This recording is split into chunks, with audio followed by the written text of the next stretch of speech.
I'm Andrew Furlick. I'm with Jazz Venture Partners. This is the investing panel. So this is the part of this complicated equation we've been talking about all day where we add the capital. So how do we think about it? What are we seeing out there that's interesting?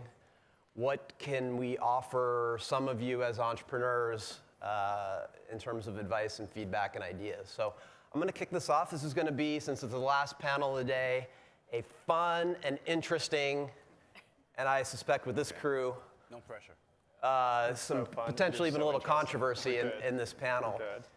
So maybe just, I'm going to ask them all to introduce themselves, but I'd like to say a word, which is to say this is a group of investors that I respect deeply. Some of them are advisors to us or investors in our firm, and so the key part of investing in this world for me is being with other investors that I admire and respect, because I think that's how we learn and how we are better at what we do. So I'm really proud to be here and learned a lot already from all of you. So I'm just going to go directly down the line, starting with Ori. Just introduce yourself, talk about just your firm, and then I'm going to come back to you and we'll sort of dwell on some of these more interesting things. Sounds good. Hi, everybody. I'm Ori Inbar. I started my journey into augmented reality about a decade ago. Started a company, founded an organization called augmentedreality.org, which had a mission to advance augmented reality, to advance humanity, and recently founded a fund and incubator called Super Ventures, which has a theme of bringing superpowers to the people. And that's where we connect, I guess, with XTech, but really improving human performance. We believe that this wave of technology can really make us better at anything we do, and would love to give some examples to that later on. Fantastic. Thank you. Sunny. Hey guys, I'm Sunny Dillon, one of the founders at Signia Venture Partners. We are an early stage $100 million second time fund focused on seed and Series A investments. I made it a point to Snapchat everything I do, including this panel. So if you see me doing this, try and look energetic, please. It's the last panel of the day. All right. S Dillon, Sun Dillon, follow me. Our fund has actually had the remit of, we've been pretty strong in games previously. My partner Rick Thompson previously co-founded Playdom, Funzio. We're the largest shareholders and earliest investors in Super Evil Megacorp, the creators of Vainglory. So my journey to VR began with Dactyl Nightmare. As a teenager, going to carnivals and paying $20 to stand in that giant monstrosity of a rig. Lawnmower Man, Matrix, all the other sci-fi kind of plugs later. We come to a future where Ready Player One is actually perhaps somewhat realistic possibility in the not too distant future. I've done 2 VR investments to date. Some of the folks up here are co-investors with me and close friends as a result. It's a very small, nascent industry. I'm very excited to be a part of it, and I'm stoked to be up here to talk to you guys about some of our investments and how we think about it today. So thanks for having me. Great. Hello, everyone. My name is Tipatat Chanavasan. I'm a general partner at the Venture Reality Fund. We're a $50 million fund that's focused on early stage AR and VR investment. We're a relatively new fund. I actually come from being a developer. I've actually created AR, VR content, and for me, what made me a big believer in VR was when I created an experience with some friends of mine to recreate the movie The Matrix, because if I could go anywhere in VR, I want to go into the construct. I didn't want to watch Neo, I wanted to be Neo, meet Morpheus, dodge some bullets, jump across buildings. The process of making that jump program, I accidentally cured myself of my real-life fear of heights. And so that showed me how VR isn't just the next gaming platform, but is the most powerful medium we've ever created. And it's going to change the way that we think, work, play, and beyond. And so once I realized that, I really wanted to be involved on helping guide the industry to where I could go. And the best way to do that would be, for me at least, to be a VC. And so we started this fund, my partner Marco and I, and we've done 8 investments so far, co-invested with some great people up here. And I also just love VR and want to make this happen. Peter Hebert, co-founder and managing partner of a fund called Lux Capital. We're now managing $700 million in our management in Menlo Park and in New York. We have been investing in hard technology, science, a lot of things that are crossing a bunch of different disciplines for about 16 years. And it's very interesting and very exciting to see the kind of energy that's in this room.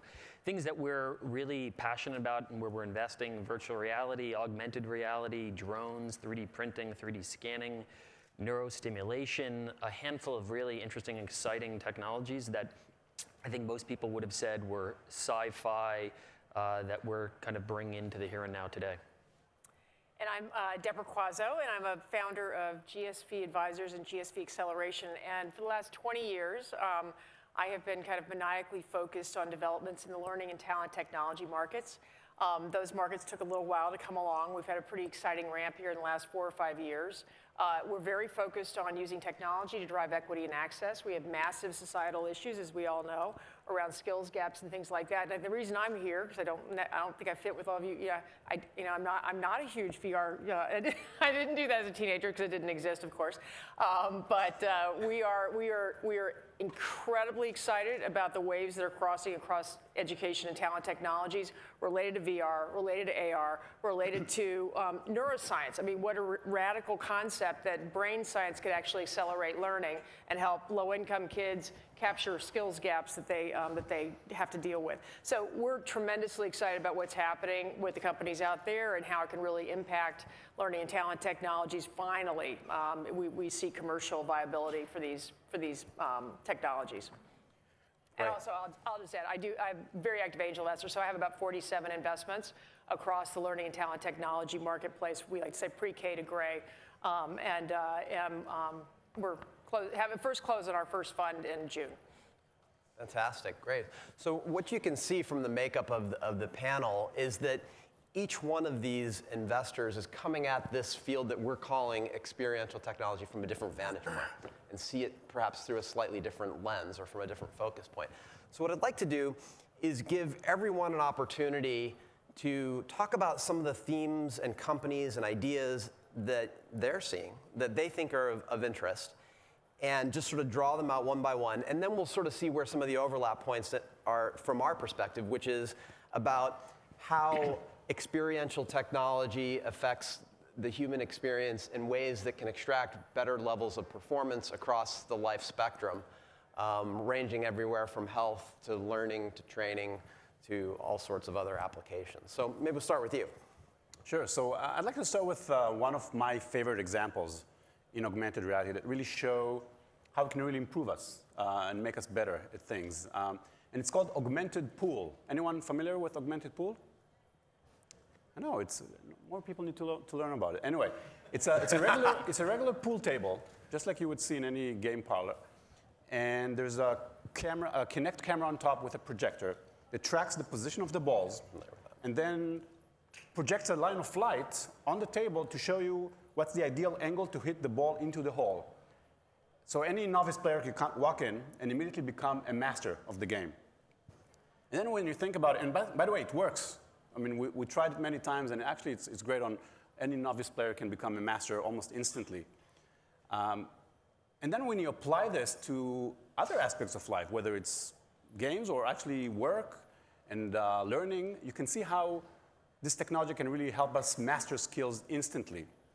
And that's kind of what's behind the theme of bringing superpowers to the people using those kind of technologies. So we'll start with that, then get into some others.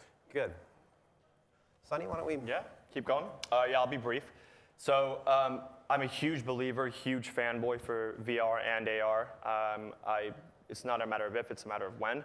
Every time you come to one of these things, you ask the people in the audience, how many people have tried VR? It could be an entertainment conference, it could be a gaming conference, it could be a VR-focused conference. Actually, Sonny, can we do that right now? Because we've done that every year. We haven't done that yet. That was a perfect layup. Everyone here tried VR? Put your hands up if you have. Wow. See, like this would have been half that last year. It was. How many people have tried AR? Oh, wow. That's Very cool. Okay. So that'll be even higher by this time next year. So my point that I was making there is that we're a pool of enthusiasts in this room, right? You wouldn't have paid money, you wouldn't have taken your time, your valuable time to come here and be with us all today to talk about something we're all interested in if we didn't really believe, if we're not core believers of this. What matters is, we're talking here about experiential technology. VR and AR are largely very experiential technologies. For your kid, for your brother, for your wife, for your partner, for your husband, to try VR, who's kind of like, oh yeah, Sonny, my girlfriend thinks it all the time. It's like, Sonny's really into VR, but I'll try it at some point. I'm sure when it's mainstream, I'll try it. Now is that time when we're going to start seeing jumping over the chasm to what is mainstream. We're going to see sales engineers in Best Buys. We're going to see costs coming down with Gen 2 of the hardware that we're seeing out there. All this kind of stuff happening alongside countless other innovations. We're going to see the mass audience emerge. And the consumer audience emerging is what really I'm talking about. That filters into where I'm interested right now. I do believe that that is coming in the very near-term future within the next 5 years. In the interim, however, from a venture-level returns perspective, I get money from pension funds, from endowments, from fund of funds, and from traditional LPs that expect a significant return on their capital in a short period of time. What I'm looking at, and therefore, is companies that have a near-term audience and a near-term monetization path. That largely means B2B in the near term. That can mean enterprise applications of I hate saying VR and AR together, but just for the purposes of the discussion and expediency, AR and VR. And that also, for me, means the two investments I've made are largely infrastructure plays, picks and shovels selling to the miners, but I'll sell to everybody. Therefore, as the gold rush continues and the rising tides lift all boats, I'll be front and center of the ship that kind of finds the promised land of the consumer audience kind of emerging. So 8i is a portfolio company focused on volumetric video for humans to create holograms, for lack of a better term. And Eonite is another company that's focusing on best-in-class positional tracking, both of which are deep infrastructure plays, and I'm happy to elaborate on that throughout the panel. Yeah, and maybe just before we move on, just to pause on this, because it's an interesting discussion point that comes up a lot, and you don't have to go far but pick up the lay press, and there's constantly people on either side of an argument of, oh, virtual reality and augmented reality is going to take a lot longer than we think, or then the opposite article, it's too late, it's already happened, or something like that. But the point is that there's a timing curve in all of these things, and it sounds like what you've talked about it is that your view that these are inevitable platforms, but that the investments are targeted to where we are in the current life cycle Exactly. for them. Exactly. Well said. Okay. Yep. Good Great. synopsis. So in terms of what we're seeing in the VR, AR landscape, what's interesting too is you can actually go to the vrfund.com and we have an industry landscape map for VR. And then behind that, there's this thing like click for a full Trello board. And it lists about 400 to 500 publicly known VR companies out there working on anything from, of course, the headsets, the infrastructure, the software, the tools, but also content. And beyond gaming, but a lot of companies that are working in healthcare, working in enterprise applications. And what I find most interesting is this idea that, VR has been around for actually a long time, at least 20 years professionally, right? Like I went to the Medicine Meets VR conference. It was the 22nd year that they've had this conference. And it was amazing to think these people saw immersive computing, realized the applications of it, and they've tested and validated all these great use cases for data visualization, for training, for treatment of phobias. But what's interesting was it was a very insular small group of maybe 100 or 1,000 professionals. Now we have hundreds of thousands of people developing on VR, and that this can reach millions of people, and that's the real exciting turning point that we're seeing. And so, some of the things that I'm most excited for too is this idea of where, right now, it's been so hard for, the industry, for 22 years, right, that it would take them months to develop a VR application, and then it'd take them, just as long to find enough people to test it against, because they only had one headset that cost $100,000, and they could only test one person at a time, and it would break down and have all these other issues. Now, I told you my story. Some random Yahoo working in his bedroom nights and weekends built something that hacked his brain. Like, now that there's hundreds of thousands of people that have that power, it's just going to be amazing. So one recommendation for all of you, follow Tipitat on social media if you want to stay current with what's happening in virtual reality, because he filters out so much information and finds all the nuggets on the cutting edge. And you'll learn a few things about good food through there too. Oh, yeah. Little tip for you. Oh, yeah. Excellent. So really interested in hearing some of your thoughts, Peter. Peter's firm, in my mind, has really been the preeminent venture investor in identifying novel areas of science and then figuring out where technology and innovation derives from that. And I'd love your perspective on, as you sort of look in on a little ecosystem like this. Where are we in the curve of these kinds of experiences from your perspective, having been through Nano and all the other waves that your firm has ridden over the last, I don't know, 15 years? Yeah, 16 years. 16 yeah, so years. I think there's a bunch of interesting things happening right now, and some of them are related to the underlying enabling technologies and the platforms that are being constructed, and a lot of other excitement is really being lubricated from capital flows, from money sloshing around the system, where people are searching and yearning for what's next. People feel like we're reaching perhaps an end, or at least the waning years of a mobile boom and looking for the next platform. There's capital that's just searching for yield and looking for venture and kind of other private equity-oriented strategies. And a lot of that has largely funded this great amount of experimentation in new areas. And again, when we first started, and this was in 2000, the things that we were doing were super contrarian. And a lot of them were very deep science and technology. And socially, most of my friends are doing more mainstream things, and they'd start asking what I'm doing, and then immediately their interest would trail off. And in these areas now, a lot of the things that are being discussed here and some of the companies that are presenting out there, I think they had a core audience of people that were kind of personally passionate about it. But I think lately you've seen investors over the past 2 to 3 years, just anecdotally and kind of observationally, that people feel like they need to find the next area, the new frontier. And so at first it started as just kind of spaghetti being thrown against the wall, a couple investments here and there from larger funds. But I would imagine that probably in this audience right now, they're multi-billion-dollar funds where people are really being given the mandate to find what's next. And so that capital, a lot of it because it's just people are sitting on very large funds and it's in an environment where you're really encouraged to take risks, are now funding and have been behind a lot of different innovations and developments and commercial efforts for areas that were largely obscure. So some of the things that I actually just wanted to highlight in our portfolio, that we now have 75 companies, but a handful that I think are probably in this kind of event, in this forum, really worth talking about, are the mashups, where you have what would generally be described as very disparate, distinct technologies that when combined, I think yield really interesting companies and businesses. So we're both an investor in a company called Halo Neuroscience. The founder, Dan Chow, presented earlier today, and I think they have a booth back there as well. And that's something where the combination of extraordinarily capable, competent neuroscientists and medical device experts started looking at what was going on in the wearables industry and recognizing that rather than just having a surgically implanted device, you can accomplish a lot of what those technologies were, but doing so in a much less, or in this case, non-invasive form factor. Another one of our investments is in a company called Drone Racing League. And I have to say, out of all of our investments, it's not the largest, but this is certainly the one that gets probably the most excitement amongst our LPs. And what this is really first-person viewing of drone racing. And we're watching this kind of creation of a new sport right now in front of us. And truly, in the last year, this executive, who was previously the president of Tough Mudder, created this company. And this is literally about a year old, this sport. And now they are being courted by every major entertainment conglomerate, by every major city who wants to do drone racing. Careers are being built. I mean, you have now racers that are getting multi-million-dollar sponsorships. I mean, this is happening, and even since we invested 6 months ago, this is just jarring. My to us. 9-year-old daughter wants to be a professional drone racer. It's amazing. Just saying. I mean, we talk about things that are like, meaningful positions for a fund, represent 50% of the assets of fund, and our LPs are saying, can you just keep talking about this drone racing league?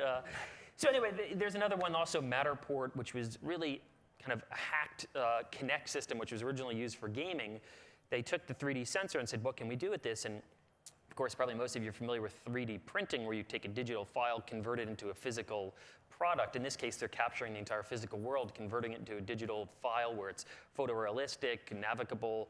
And so we invested, and it was super early, and it wasn't really clear what the application would be. It turns out, at least initially, it was real estate, and it becomes this huge market where if you want to convey an experience, we're talking about empathy, but specifically even showing a space, experiencing a space, they've seen huge traction, and now people are saying, wow, what a brilliant VR investment. And I say, oh yeah, of course, that was in our, we had immediately spec'd that out and knew that it would develop into a virtual reality company. Of course, that would be a lie.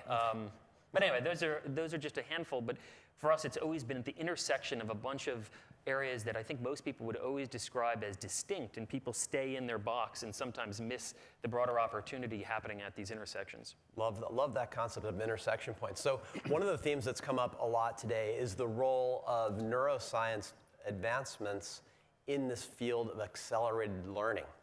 And I'm curious where you sit, Deborah, in terms of how is neuroscience and this concept of accelerated learning sort of melding into ed tech as we think about it? Yeah, I mean, I think for one thing, I just did a drone investment, thank God. That's on my list. That we're not racing, but it is interesting. And it has nothing to do with education, I might add. But, neuroscience is fascinating. So we've been involved with a company called Scientific Learning, which has a product called Fast for Word, that was developed by Paula Talal and Mike Moreznik out of Rutgers and UCSF 25 years ago and funded by Warburg Pincus out of the laboratory. And we've sort of watched what has been a painful journey of trying to infuse neuroscience into serious educational products. Scientific Learning's products have always been efficacious. They've always been proven to be efficacious, but they were very difficult. The technology was very early. Frankly, the implementation of the product, it took 2 hours, I think, to originally do the technology. Kids didn't like it. There wasn't engagement. That's all obviously changed as technology improved, as they shortened the protocol. So now it's a real game. The company is actually thriving and doing very well. But I guess the point is that neuroscience has been there for a while, but it's never been commercially successful to date. I think we're at a place where we're going to begin to see commercial success in the learning markets. We're really quite excited about that. In fact, what Scientific Learning now has done is really, they have completely focused their product line around low-income students. And low-income students enter kindergarten with extraordinary deficits in terms of just word awareness, word and numerical awareness. And what the product does is, by doing the games, and now that they're not 2 hours long and painful and you want to kill yourself after you do them, they're actually fun and engaging so critical, because that's the other crisis in education, is that there is nothing engaging about the way we deliver traditional education. Not a thing. Not for low-income kids, not for high-income kids, and we've got to solve that. And I think games, VR, AR, and neuroscience have solutions there too. But what neuroscience is able to do is rewire the brain. So it improves executive function, it improves memory, it improves all the things that allow children who have been left badly behind in terms of skill set going into at the front end of school. It allows them to dramatically, by a number of years actually, eliminate the gaps that they entered school with. And I think the whole concept of plasticity, I mean, it's really funny if you think about how ridiculously we've thought about education. We've made all these assumptions about the inability, kids are born one way or they grow up in a household one way and it can't be changed. But neuroscientists have known about brain plasticity forever. And plasticity is the inherent ability of our brains to grow, of course. So, products infused with neuroscience should be able to allow children and adults' brains to grow beyond any kind of fixed point. And we badly need these solutions, because I can depress everybody by rattling off the statistics around how far behind our children are in the K-12 educational system. So it has been a tough road, and I am really quite optimistic. We've spent time with Adam Ghazali and Melina Unkefer and their lab at UCSF and Stanford. They are doing some fascinating things. The folks at Yale are doing some fascinating things. So I think we are absolutely on the verge of seeing commercial success with neuroscience embedded educational products, and that's really cool. And the other thing I would just say on the VR part is, venture capitalists have avoided K-12 education like the plague. It was the place that venture capital went to die. And one of the reasons is it's been so hard to get technology adopted at scale in schools. The procurement is Byzantine. It is very, very difficult. What's fascinating to me, and I think really exciting on this whole VR topic is, and God bless Google Cardboard, because they have, I think, paved the way for many, many people. But suddenly, the ability to move VR into a classroom on a mobile phone, and everyone has a mobile phone. The socioeconomic spectrum, everybody in that socioeconomic spectrum has a mobile phone. So we are actually seeing, I think, an uptake of the VR technology within school classrooms at a much faster pace than we saw the uptake of just basic computers and laptops and iPads. And so I think that's incredibly exciting. It also lends itself to this whole engagement issue. I'm an investor in a company called Nearpod, which is a software technology that basically facilitates teachers in the classroom driving blended learning strategies. So, some online, some offline, and they've got an embedded VR component to what they're doing. And that company is growing like wildfire, has real revenues, has a business model, is seeing incredible success. And that's not something you would have typically seen in the K-12 education, investing scene. And so I think some of these technologies are really catalyzing adoption in that very traditional channel that nobody ever thought was humanly possible. So maybe more venture capitalists will come back as a result. So super cool. All right, so here we're going to do a little micro panel within a panel. I'm going to recruit Sunny to be the judge.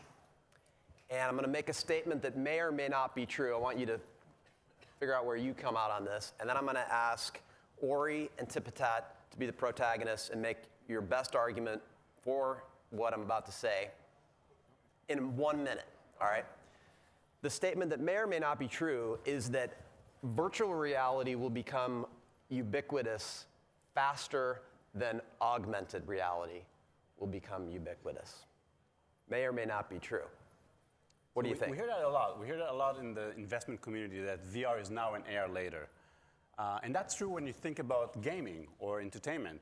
But when you think about where AR is today, you see a lot of progress happening in the enterprise. Fortune 1000 companies are adopting it in masses, actually. First on smart devices with projection systems and also with smart glasses in a way to improve their business processes. And they're showing studies with tremendous improvement in productivity, in safety, in accuracy. And if last year we saw a bunch of pilots with dozens of deployments, dozens of units or employees using it, this year it's transitioning to hundreds, sort of a departmental deployment across Fortune 1000 companies. And it's catching up like fire. So if you look actually at the market right now, the AR market, just in terms of dollar investment or dollar revenue for companies, whether it's hardware or software, AR is probably bigger right now than VR. And your minute is up. And he just said, and we're going to quote him on it, that AR is going to arrive in a ubiquitous fashion faster than virtual reality, if I can quote you. It's there right now. Okay. Tip-tap. Excellent. So eventually, of course, both will merge onto one platform. You'll have one device that does either. So it's not really a this or that. But the way that we think about things is, right now, we're here because Oculus released a dev kit 3 years ago. 200,000 developers have been able to buy this, build experiences, and start this ecosystem, build 500 companies working in VR. AR has not had a quality dev kit that's been at that same level. But now, with the Microsoft HoloLens, that's the first true dev kit that we've seen. But with that being said, the same month that Oculus and Vive released home consumer products for VR, we're only just seeing a quality dev kit for AR. So AR is going to lag. And also, Microsoft and Meta and all these other companies, they are trying to build AR dev kits, but they won't be able to reach the same scale that the Oculus and Vive and the others have, because AR is much harder to do. AR, doing it right, is much harder to do. Counter-argument. But one thing that's really interesting, too, is thinking about this, and you mentioned this great, too, is cardboard. Cardboard has done so much to evangelize VR, whether it's good or bad. It's cardboard in the classroom, all these things. Is there going to be a cheap alternative cardboard-like ambassador for AR?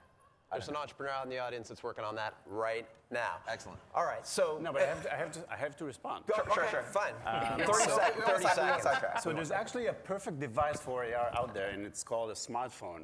It's been used since 2009 or 10 for many different things. And it's basically, yes, it's not the ideal experience like we all want to have with smart glasses, but it does a lot of things today in a sense of getting us away from the computer, from the keyboard and the screen, and helping us connect with the real world. Using computer vision, this can help us recognize buildings. It can help us understand text and all of a sudden translate it on our device here. So again, you have to hold it. Maybe it's a little awkward, but it does a lot of things today, and that's going to be the foundation for everything that happens on the smart glasses in a couple of years. All right, I'm going to give Sunny the final word. Any thoughts? So there's no losers here today. In brief, I think that the comment that Tipitat made about dev kits and timing and accessibility and price point, for example, for AR, Magic Leap's the one that when you see DigiCapital or any of the forecasts out there for AR, VR fundraising, Magic Leap is pretty much the giant size of the pie, right?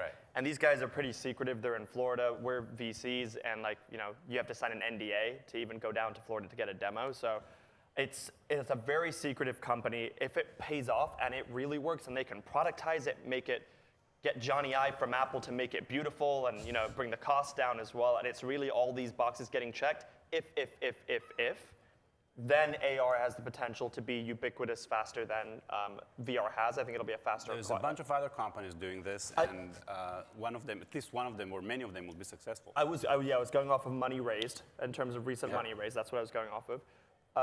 In terms of AR, how you define it, Ori actually raised a great point. I think, is it this week, Io, or next week? Yeah, this week. This week, we're going to see the new all-in-one Google, kind of thing that's rumored out there, the mobile VR headset. I think Tango is also going to have a huge showing. Tango allows you to use, as Ori said, your smartphone and your tablet to actually go and have augmented reality experiences with the hardware you already have.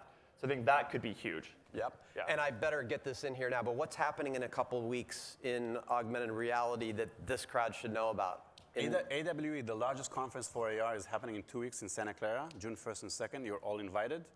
And you're going to have all the big players there, and you can really get a sense of not just the technology, but also the implementations of how it's being applied across over 20 or 24 industries, and people from all over the world will come.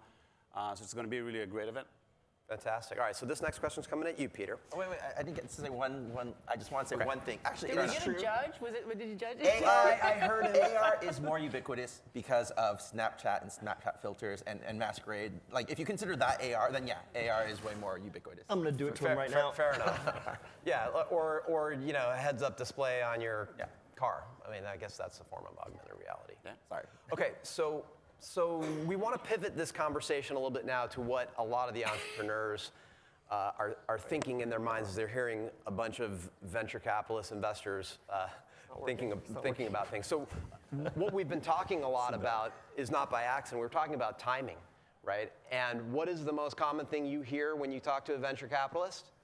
You're too early for me, I right? thought it was who else is investing. Oh yeah, that's it. Yeah, okay. So Lemming. So, Peter, you've had countless entrepreneurs come to you and you've told them, your idea is amazing. I believe you're right. I believe you're going to change the world, but it's too early. How does this conversation go? What advice can you give this group here about proof points or validation or things that are going to get your attention and convince you that these waves are coming, as we're talking about, and that their specific innovation fits right into something that you need to write a check for right now? Yeah, I mean, I think there's two ways of looking at it. One is specific around the market. Oftentimes technology investors, venture capitalists, especially if you're going after kind of frontier technologies, whatever you define. Speak up just a little bit. Yeah, sure. Yeah. You're often making these speculative judgments or assessments about what the future can be without specifically understanding the near-term implications, how this company even brings a technology to market.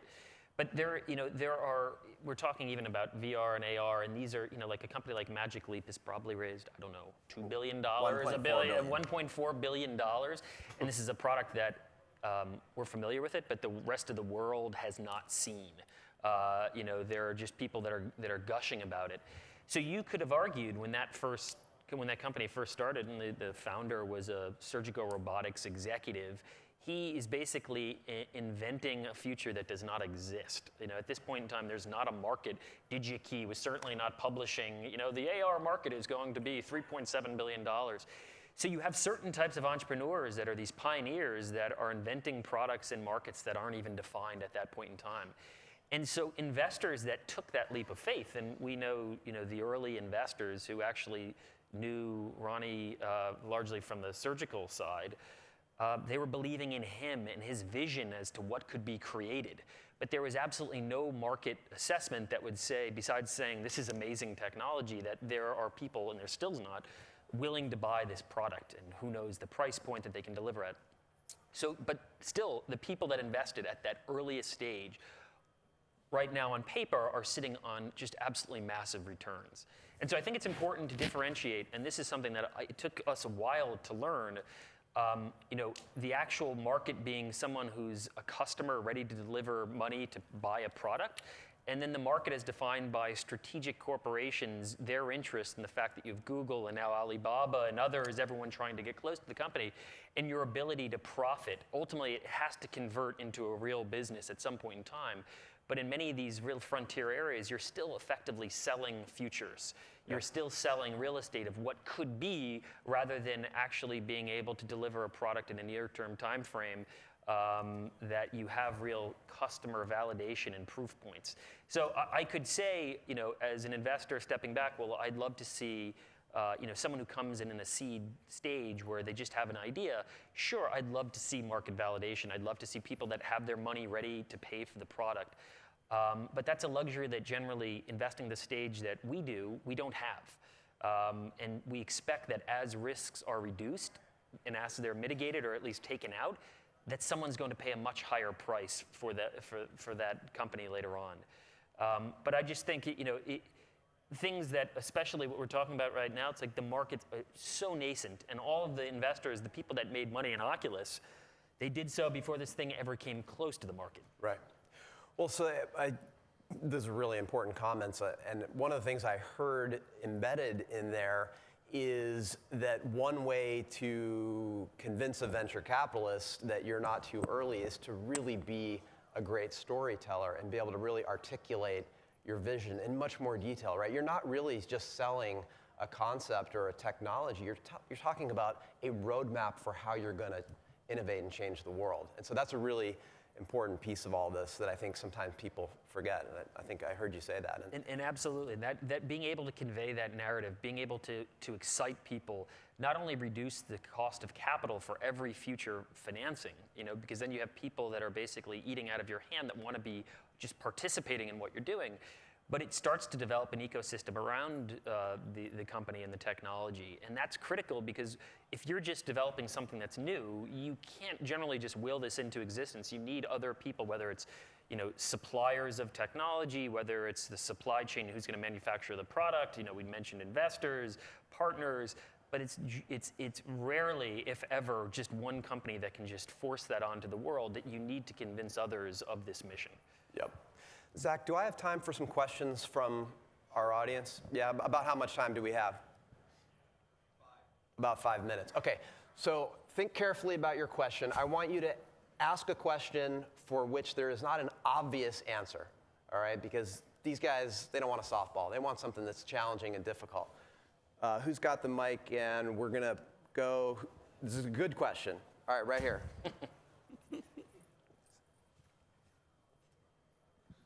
Thanks. Deborah made a good point about the accessibility of cardboard and how that can potentially improve the distribution of that device and the technology and the products that come with it. But when you look at the range of products, where on the low end, the quality of the experience is not that great. On the high end, the cost of the investment, the cost of the device is so high that it's probably going to have a massive uphill climb in terms of distribution. How do you see companies that are starting today address that challenge? Which side do you think they should bet on, or how do you see this experience evolving? Sure. I'll take that real quick. I mean, the basic idea, when we meet companies too, and they're like, okay, we're building something, whether it's a game or a training experience or something, we're building something for the Vive or the Oculus. And we're like, okay, well, how do you think, what's the value proposition, right? Is this going to be worth $5, $10? Like, what do you want to sell at? And what I tell people is, what you have to build is enough value to be worth $3,000. Because you can't just sell your experience, you actually have to sell the hardware too. It's not taken for granted that everyone's going to buy one of these VR systems, right? The content really has to drive it in a way that Mobile phones, well, everyone has a mobile phone. Yeah, we'll upgrade to a smartphone because it's coming down.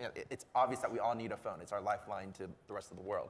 But it's not so obvious with VR yet. And the way I think about it too is like, build companies that are bringing value and driving the industry, not just, oh, when there's 10 million people in VR, maybe I can extract some dollars off of them. No.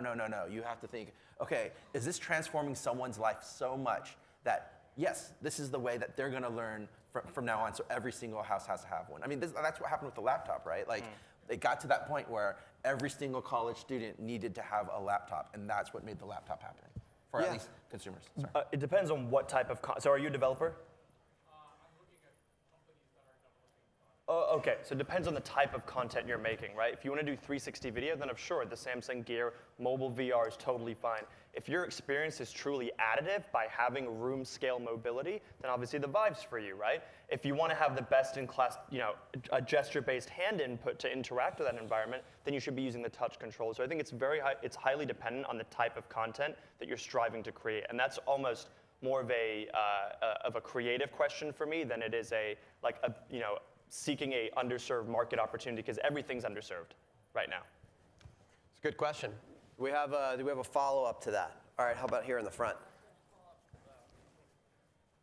You can just, yeah. I have a follow-up to the question earlier, because you were talking about how this is the future, and what can you have that would be more current now?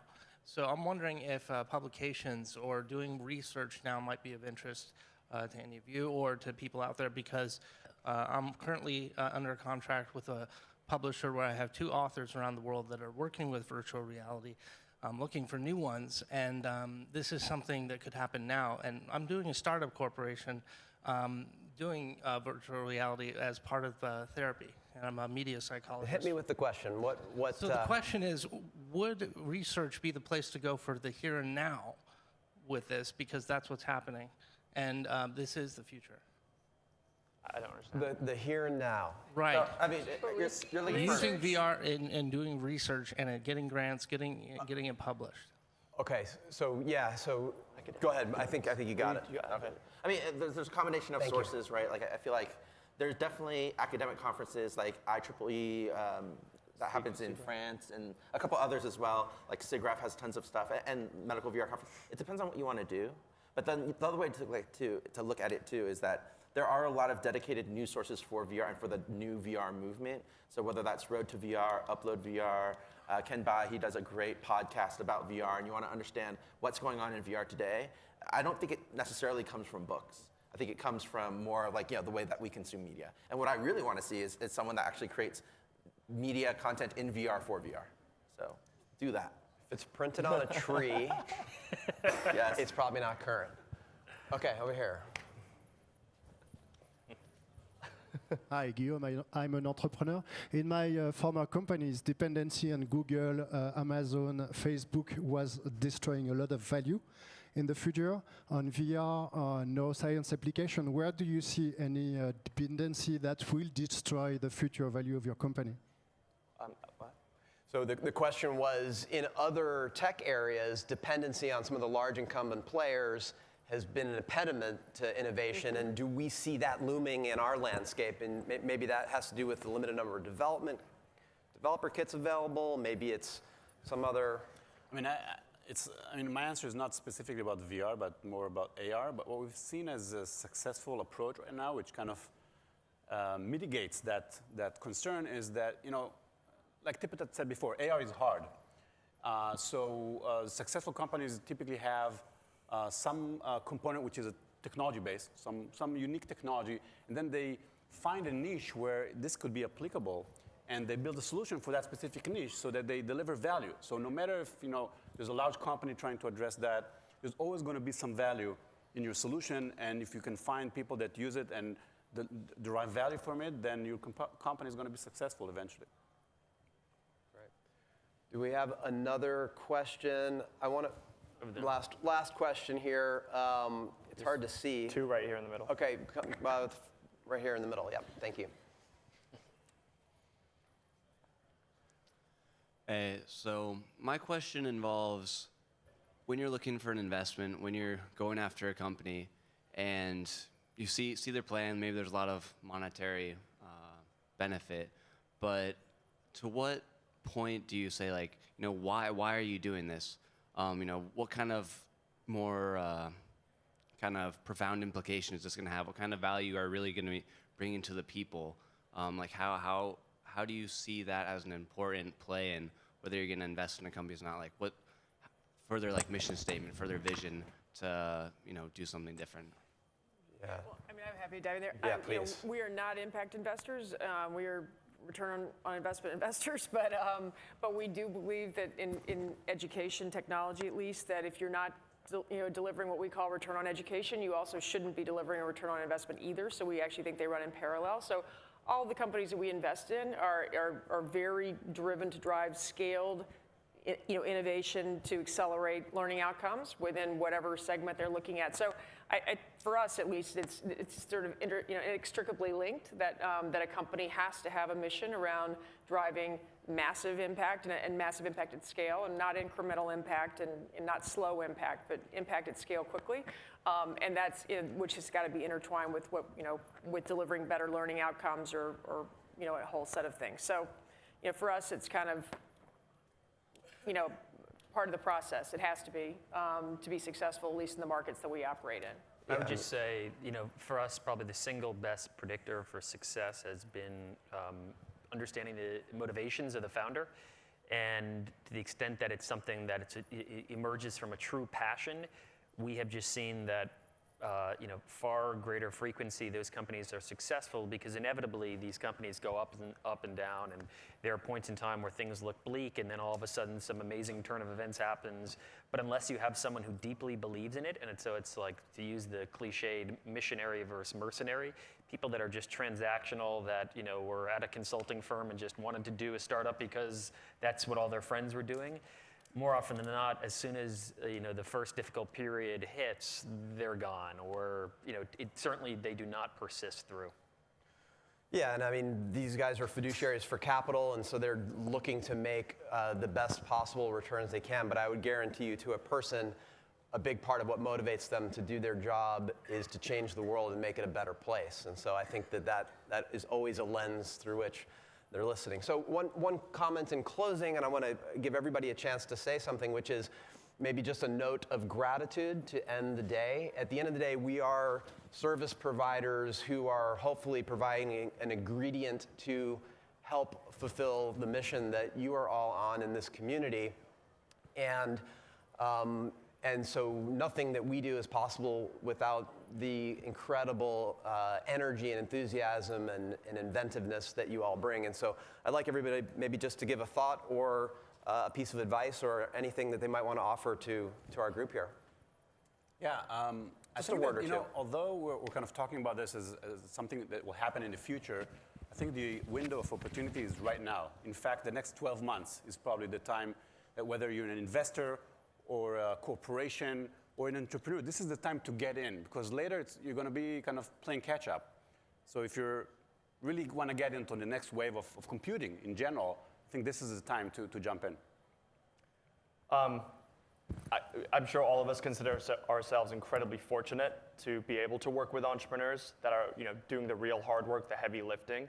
I could not, I'm sure I speak on behalf of all of us as well, we're all really excited about VR and AR, and we want to be able to talk to you guys. We learn by talking to you just as much as you learn by talking to us.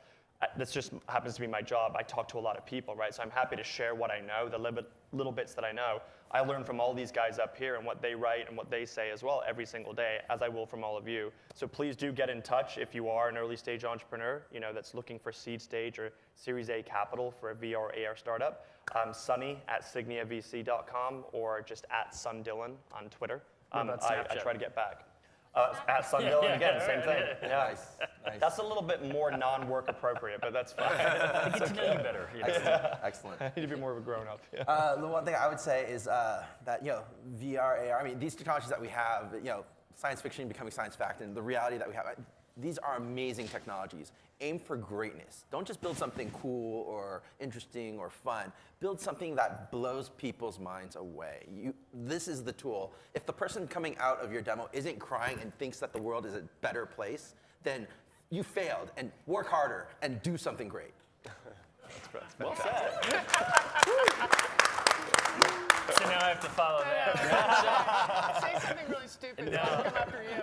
I would just say, first, everyone that's sitting in this room right now has self-selected themselves. They have obviously a passion and interest in a lot of the fields that are being discussed. That is what's the most important thing. If people identify an opportunity, pursue it. Otherwise, don't just try and do it because, although I completely agree, the capital markets right now are open, and that's something that is a consideration. But to the extent you see something, just recognize it can be a long, bumpy road. But if you have the passion, you have the perseverance, you can create amazing companies. And I would just sort of end by saying that we are partners, GSV, with the team at Jazz. And one of our missions at GSV is to actually mash up communities to sort of optimize technology outcomes within the learning and talent markets. We have an event called the ASU GSV Summit. Tipitat was a member of a panel there. It's a pretty amazing mashup of very diverse set of constituents. And as I said, Jazz has been a great partner there. So we would one of the reasons I'm here is we want to see more of these serious technologies embedded in the thinking and the communities of the learning and talent markets. So to the extent that there are entrepreneurs here who would like to participate in that summit next April, please feel free to email me at dquazo@gsvadvisors.com, and we would love to have. We had a number of folks, and you guys helped us get some folks, but we would love to have more and more of these technologies that are relevant to our markets embedded in the community that we're building. Thank you. So with that, we all say thank you to all of you. Thank you. Thank you.